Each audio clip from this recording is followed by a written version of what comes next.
Hello, എല്ലാവർക്കും നമസ്കാരം. Welcome to my YouTube channel Praharis care. ഇന്ന് നമ്മൾ second part of the battle of Longewala എന്ന എപ്പിസോഡാണ് ചെയ്യുന്നത്. This will be the second and concluding part. അപ്പോൾ പാകിസ്ഥാൻ്റെ സേന 2000 മുതൽ 3000 വരെ സൈനിക ബലമുള്ള ഒരു ബ്രിഗേഡുകൾ, 2-3 ബ്രിഗേഡുകൾ കൂടിയ ഒരു സൈനിക വ്യൂഹം BOP ലോങ്ങേവാല ആക്രമിക്കുകയാണ്. അതിൻ്റെ കുറച്ച് വിശേഷങ്ങൾ നമ്മളോട് പറഞ്ഞു കഴിഞ്ഞു.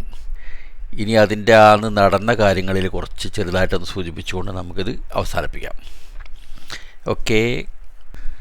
On seeing the Pakistan army coming towards the Indian post,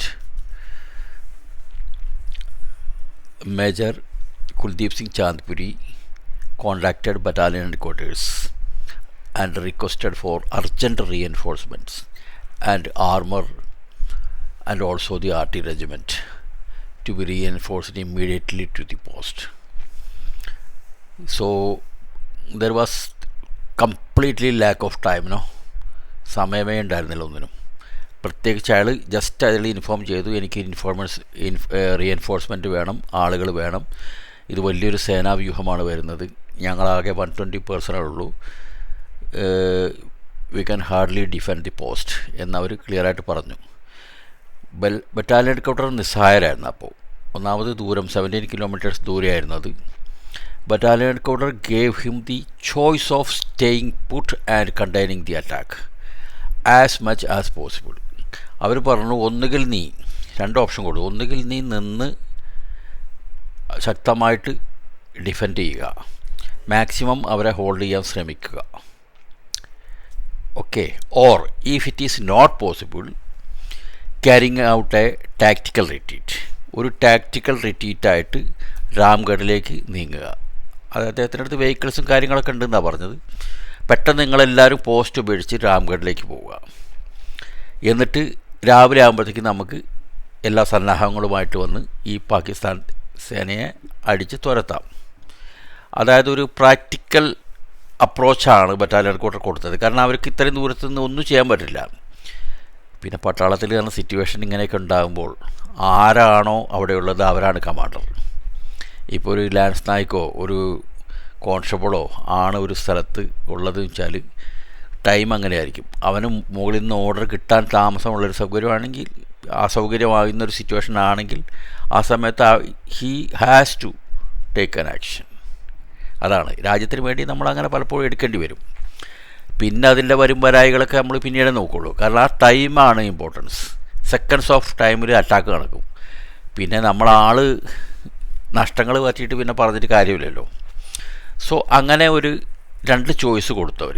സമയമില്ല, അതുകൊണ്ട് ഒന്നുകിൽ നിനക്ക് അവരെ തടുത്ത് നിർത്താൻ കഴിയില്ല എന്നുണ്ടെങ്കിൽ റിട്രീറ്റ് ചെയ്തിട്ട്, ടാക്റ്റിക്കൽ റിട്രീറ്റാണ്, പേടിച്ചോടുകയല്ല, ജസ്റ്റ് ഒന്ന് മാറുക അവിടെ നിന്ന്.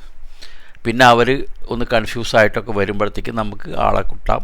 രാവിലെ ആകുമ്പോൾ നമുക്ക് തീരുമാനം ഉണ്ടാക്കാമെന്നുള്ള ഒരു സ്റ്റൈലിലാണ് ബറ്റാലിയൻ ഹെഡ്ക്വാർട്ടർ അങ്ങനെ ഒരു ഓർഡർ കൊടുത്തത്. അല്ലെങ്കിൽ നിങ്ങൾ തടയാൻ നോക്കുക. ഇദ്ദേഹം ആലോചിച്ചു. ഇദ്ദേഹം അവരുടെ മെയിൻ ആളുകളുമായിട്ടൊക്കെ ഡിസ്കസ് ചെയ്തതിന് ശേഷം പലരും പറഞ്ഞു പോകാൻ, നമുക്ക് ഇവിടുന്ന് സ്ഥലം വിട്ട് പോകാമെന്നൊക്കെ പറഞ്ഞു. എങ്കിലും അയാൾ പറഞ്ഞു പിന്നെ അവർ, പക്ഷേ ആഫ്റ്റർ ഓൾ ഇത്രയും ഡിസ്കഷൻ നടന്നാലും എല്ലാവരും പറഞ്ഞതാണ്, സർ ആപ് ജോ ബി കരേഗാം സാത്ത് മേ, മേജറോട് പറഞ്ഞത്, താങ്കൾ എന്ത് തന്നെ ചെയ്താലും whatsoever decision you are taken we are with you. കാരണം അയാൾ അത്രയും നല്ലൊരു ശൂര വീരപരാക്രമിയായ ഒരു കമാൻഡർ, എല്ലാവർക്കും അറിയാവുന്ന കാര്യമാണ്. അയാളങ്ങനെ അൺലോഫുൾ കമാൻഡൊന്നും കൊടുക്കുന്ന ഒരു വ്യക്തിയല്ല. സോ കുൽദീപ് സിംഗ് ചാന്ദ്പുരി ഒരു ഡിസിഷൻ എടുക്കുകയാണ് അവിടെ. No, I will stay here, I will fight till my death. അതേ ഒരു ഡിസിഷൻ എടുക്കുകയാണ്. ഞാനിവിടെ നിൽക്കും, ഞാൻ പോസ്റ്റ് വിടത്തില്ല, we will hold the post. അപ്പോൾ എല്ലാവരും ഒന്നടങ്കം അത് സമ്മതിച്ചിട്ട് എല്ലാവരും കൂടെ ഇവരെ ചെറുക്കാൻ വേണ്ടി നിൽക്കുകയാണ്. He chose to stay and fight back the advancing enemy. Okay. The Pakistani forces began their attack at 12:30 am. അതായത് പുലർച്ചെ 12:30 ആയപ്പോൾ മിഡ്നൈറ്റിൽ അവർ അറ്റാക്ക് ചെയ്യാൻ തുടങ്ങുകയാണ്. As the offensive approached the lawn post, Pakistani artillery opened up across the border with medium artillery ഫയറാണ് first അവർ തുടങ്ങുന്നത്. Killing 5 of the 10 camels of BSF detachment. BSF ഡിറ്റാച്ച്മെൻറ്റിൻ്റെ 10 ക്യാമൽസുള്ളതിൽ 5 എണ്ണത്തിനെ ഫസ്റ്റ് ബ്രഷിൽ തന്നെ ഞാൻ നേരത്തെ പറഞ്ഞ പോലെ കൊന്നു. As the column of 45 tanks neared the post, Indian defences lacking the time to lay a prepared minefield. ഒരു പ്രോപ്പർ പ്രിപ്പയർഡ് മൈൻഫീൽഡ് പ്രിപ്പയർ ചെയ്യാൻ മാത്രം സമയമില്ലായിരുന്നു. പക്ഷേ എനിവേ നമ്മുടെ ടീം എന്ത് ചെയ്തു, പെട്ടെന്ന് സഡൻലി അവർ പെട്ടെന്ന് കുറച്ച് ആൻറ്റി ടാങ്ക് മൈൻഫീൽഡ്സ് തൽക്കാലം ഉണ്ടാക്കി, ടെമ്പററി ടൈപ്പ് ഉണ്ടാക്കി, എന്നിട്ട് ബാർബഡ് വയർ ഇട്ടു. ഓക്കെ, ആ സമയത്ത് നമ്മുടെ ഒരു ഇൻഫൻട്രിയുടെ ഒരു പേഴ്സൺ ഈ ഇത് ചെയ്യുന്ന സമയത്ത് കൊല്ലപ്പെടുകയുണ്ടായി വളർന്നു. കാരണം ഫയർ കണ്ടിന്യൂസ് വന്നുകൊണ്ടിരിക്കുകയാണ്. പിന്നെ ഇവർ ധൃതിയിലാണ് ഈ കാര്യങ്ങളൊക്കെ ചെയ്യുന്നത്. സിറ്റുവേഷനിലല്ലോ, സമയമില്ലെങ്കിൽ ഇങ്ങനെയൊക്കെ വരും. ഒരുപാട് ഡ്രിൽ മിസ്റ്റേക്കുകൾ വരും, ടാക്റ്റിക്കൽ നമ്മളെ സ്ട്രാറ്റജിയിൽ മിസ്റ്റേക്ക് വരാനൊക്കെ ചാൻസ് ഉണ്ട്.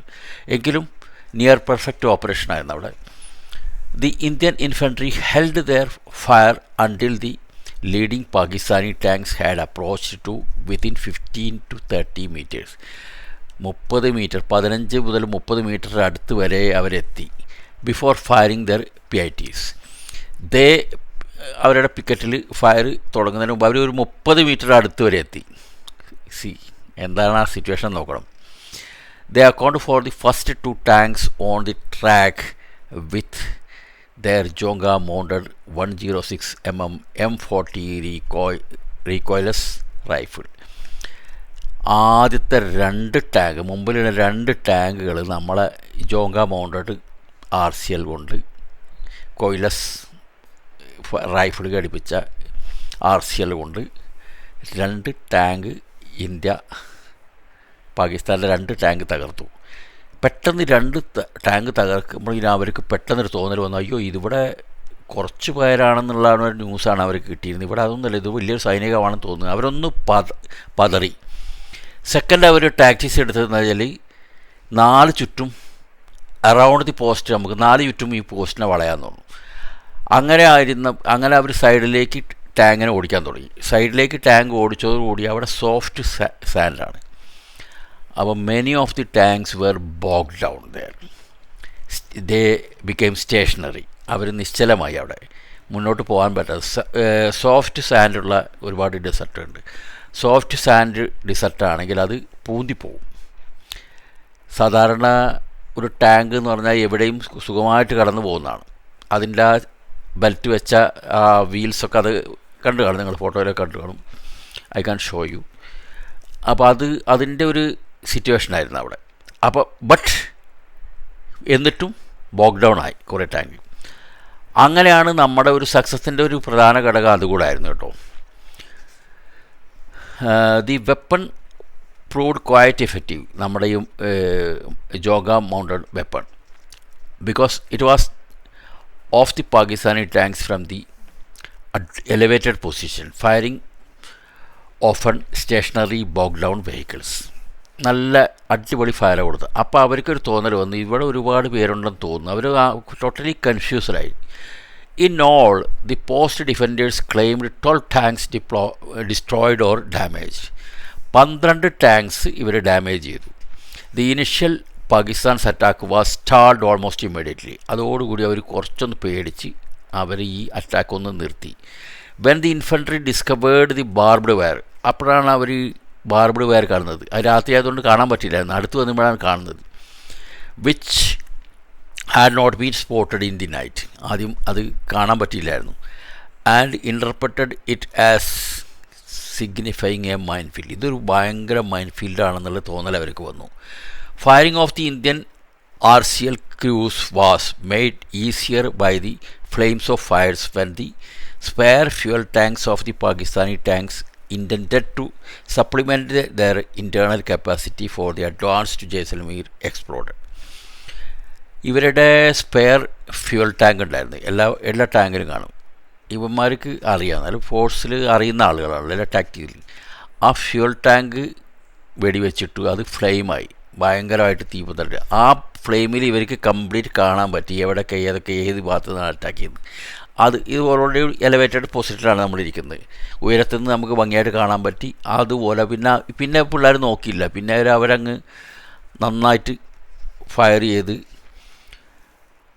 നല്ലൊരു ഗ്രൗണ്ട് ലെവലിൽ നിന്ന് ഉള്ള പാകിസ്ഥാനി ഇൻഫൻട്രിയെ ശരിക്കും തകർത്തെറിയുന്ന ഒരു ഫയറിംഗ് ആയിരുന്നു. ടോട്ടലി കൺഫ്യൂസ്ഡായി അവന്മാർ. Okay, 2 hours were lost as Pakistani sappers were brought up. സാപ്പേഴ്സ് കൊണ്ടുവന്നു. സാപ്പേഴ്സ് എന്ന് പറഞ്ഞാൽ അറിയാത്തവർക്ക് വേണ്ടി പറയാം, അതായത് ഈ മൈൻസൊക്കെ ചെക്ക് ചെയ്യുന്ന ആളുകളാണ് സാപ്പേഴ്സ് എന്ന് പറയുക. ഇപ്പോൾ ഓരോരുത്തർ അവരുടെ അടുത്ത് സ്പെഷ്യൽ എക്യുപ്മെൻറ്റ് കാണും. അത് വെച്ച് നമ്മൾ ബോംബ് ഡിസ്പോസൽ സ്ക്വാഡൊക്കെ അല്ലേ, അവരെ ഒറ്റയ്ക്ക് ഇങ്ങനെയുള്ള ഗ്രൗണ്ടിൽ നോക്കുന്നവരെ സാപ്പേഴ്സ് എന്ന് പറയും. അവരുടെ സാപ്പേഴ്സിനെല്ലാം കൊണ്ടുവരുന്നവരെ കുറച്ച് 2 മണിക്കൂർ അങ്ങനെ പോയി അവർക്ക്. Only to discover there was no mine field. അവർ സാപ്പേഴ്സൊക്കെ വന്ന് നോക്കിയപ്പോൾ മൈൻ ഫീൽഡ് ഒന്നും ഇല്ല എന്ന് മനസ്സിലായി. അപ്പോൾ അങ്ങനെ India got 2 hours time there. അവർക്കൊന്നും കൂടെ റീഎൻഫോഴ്സ് ചെയ്യാനും മറ്റവരെ കൂടുതൽ കൺഫ്യൂസ് ആക്കാനും. ആക്ച്വലി പാകിസ്ഥാനി പേടിച്ചു പോയി. ഇതുപോലുള്ള ഡിഫൻസ് അവർ പ്രതീക്ഷിച്ചില്ല. അവർ വിചാരിച്ചൊരു 10 പേരെ ഉണ്ടാകും എന്നുള്ള ഒരു ന്യൂസ്. ഒരു പോസ്റ്റല്ലേ, 1-2 ബസ്റ്റ് എടുത്തു കഴിഞ്ഞാൽ അവരെ തകർത്തിട്ട് മുന്നോട്ട് പോകാം. ജയ്സൽമീർ ബ്രേക്ക്ഫാസ്റ്റ് കഴിക്കാൻ പോകാനുള്ള പരിപാടിയാണല്ലോ, അതാ വിചാരിച്ചത്. പക്ഷെ അത് നടന്നില്ല. സോ അങ്ങനെ അതൊരു അതിഭീകരമായ ഒരു യുദ്ധം ഇന്ത്യയുടെ ഫേവറിലായി. ഏർലി മോർണിംഗ് പിന്നെ അതായത് ഒരു 5 മണി 4:30-5 മണിയായപ്പോഴത്തേക്ക് നമ്മളെ എയർഫോഴ്സും വന്നു. അപ്പോൾ അവർ പിന്നെ ബോംബാർഡ്മെൻറ്റ് തുടങ്ങി. പിന്നെ അവർ ഒന്നും മിസ്സാവാതെ അടിപൊളിയായിട്ടാണ് അവരുടേത്. പിന്നെ കുറേ അതിനകത്ത് ഈ ടാങ്കിൽ അവർക്ക് ഇത് അടയ്ക്കാൻ പറ്റിയില്ല. ടാങ്കിൻ്റെ എലവേറ്റഡ് പൊസിഷൻ ഉണ്ടല്ലോ, അത് ക്ലോസ് ചെയ്താൽ പിന്നെ അവർക്ക് നമ്മളൊന്നും ചെയ്യാൻ പറ്റില്ല. അതിൻ്റെ ഉള്ളിലേക്കൊക്കെ ഇവർ ഫയർ ചെയ്തിട്ടും അങ്ങനെ ടാങ്കിനെയൊക്കെ ഒരു 13 ടാങ്ക്സിനെ അപ്പം തന്നെ ചെയ്തിട്ടുണ്ട്. ഒരു 20 or 22 ടാങ്ക്സ് ടോട്ടൽ തകർന്നെന്നാണ് അറിയുന്നത്. അത് നമുക്ക് നോക്കാം എത്ര ഉണ്ടെന്ന്. സോ 36 ടാങ്ക്സാണ് ഡിസ്ട്രോയ് ആയത്. കാഷ്വാലിറ്റീസ് എന്ന് പറഞ്ഞാൽ ഇതിലെ ഒരിക്കലും ആരും പ്രതീക്ഷിക്കാത്ത രീതിയിലാണ് കാഷ്വാലിറ്റീസ് വന്നത്.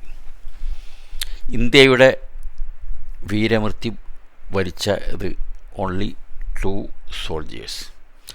ഒരാളെ മരണവും നമ്മൾ ന്യായീകരിക്കാൻ പാടില്ല. ഒരു ജവാൻ്റെ മരണം എന്ന് പറഞ്ഞാൽ ഒരിക്കലും സഹിക്കാൻ പറ്റാത്തതാണ് സാധനം. പക്ഷേ നമ്മൾ ഇത്രയും വലിയൊരു ഫൈറ്റ് ചെയ്ത് പോസ്റ്റ് ഹോൾഡ് ചെയ്ത് ഇത്രയും വലിയൊരു സൈന്യത്തിനെ നേരിട്ടപ്പോൾ നമുക്ക് 2 പേരെ മരിച്ചുള്ളൂ.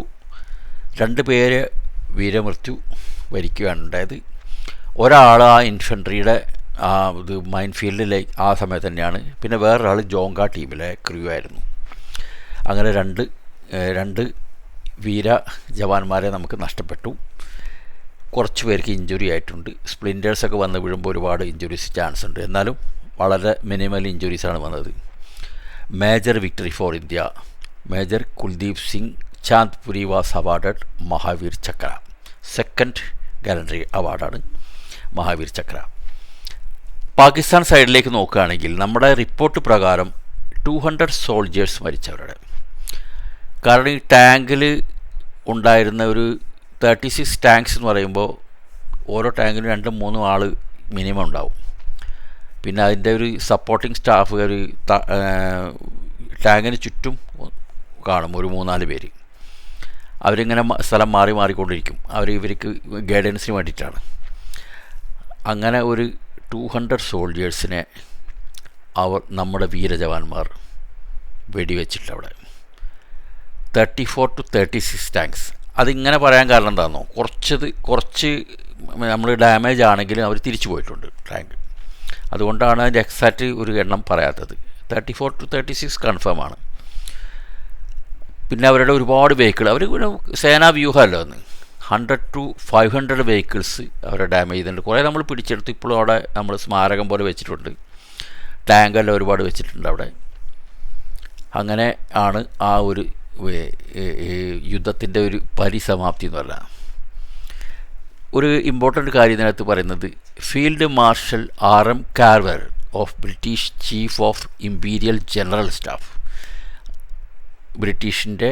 ബ്രിട്ടൻ്റെ ഒരു field marshal mister RM Carver visited Longewala to learn battle details from major Chandpuri. അതായത് അങ്ങനെ ഒരുപാട് പേര് വന്നിട്ടുണ്ട്. ഇത് ഒരു പ്രമുഖ വ്യക്തി വന്നത് ഇയാളാണ്. എങ്ങനെ നിങ്ങൾ ഹോൾഡ് ചെയ്തു? ഇതൊരു സർപ്രൈസാണ്. ടിൽ സച്ച് ടൈം, അതായത് ഈ ഒരു റീഎൻഫോഴ്സ്മെൻറ്റ് വരുന്നവരെ ഇവരെങ്ങനെ പിടിച്ചു നിന്നു എന്നുള്ളതാണ് ഒരു ഭയങ്കര സർപ്രൈസാണ്. അത് കുറച്ച് ഭാഗ്യം കൊണ്ടുണ്ട്. പിന്നെ നമ്മുടെ പൊസിഷൻ ജസ്റ്റിഫൈ ആയിരുന്നു. അവരാണ് ആക്രമണകാരികൾ. അപ്പോൾ ദൈവത്തിൻ്റെയും ഒരു കരുത്ത് കിട്ടിക്കാണും നമ്മുടെ ആളുകൾക്ക്. അവിടെ നിയർ ബൈ തന്നെ ജയ്സൽമേർ ടാനോട്ട് മന്ദിരുണ്ട്. BSF ആണ് മാൻ ചെയ്യുന്നത്. ഞാനവിടെ പൂജ നടത്തിയ വ്യക്തിയാണ്. ഒരു പ്രത്യേക എനർജിയാണ് നമ്മളൊക്കെ അവിടെ ചെല്ലുമ്പോൾ. Battle Longewala remains a perfect example of exceptional military planning, leadership and valor. Military പ്ലാനിങ്ങിൻ്റെ എക്സെപ്ഷണൽ എക്സാമ്പിളാണ്. അതുപോലെ ലീഡർഷിപ്പ്, നേതൃപാടവം. മൂന്നാമതായിട്ട് വാലർ, ധീരത. ഓരോ ജവാൻ്റെയും ധീരത അതിലാണ് പറഞ്ഞത്. They are very few examples in history where only a handful of men repelled well-equipped thousands of soldiers and tanks. Longevala was won such a battle. Thank you very much. അപ്പോൾ ലോങ്കേവാലയെ പറ്റിയൊക്കെ എല്ലാവരും അറിഞ്ഞിരിക്കണം. ബാറ്റിൽ ഓഫ് ലോങ്കേവാല, നമ്മുടെ ധീര ജവാന്മാർക്ക് നമുക്ക് salute കൊടുക്കാം. They are really good, very good, exemplary, super ജവാന്മാരാണ് ഇന്ത്യയുടെ നമുക്കുള്ളത്. നമുക്ക് അതിൽ അഭിമാനിക്കാം. ഓക്കെ, എല്ലാവരും വീഡിയോ ലൈക്ക് ചെയ്യുക, സബ്സ്ക്രൈബ് ചെയ്യുക. Thank you very much. മറ്റൊരു എപ്പിസോഡുമായിട്ട് നമ്മൾ ഉടനെ എത്തുന്നതാണ്. മറ്റൊരു യുദ്ധകഥയുമായിട്ടായിരിക്കും നമ്മൾ വരിക. Thank you very much. Bye. On April 22, 2025, terror struck Pahalgam. Pakistan-backed attackers stormed a village, asked people their religion, and killed them, resulting in 26 deaths. It is another important tale telling. Thank you.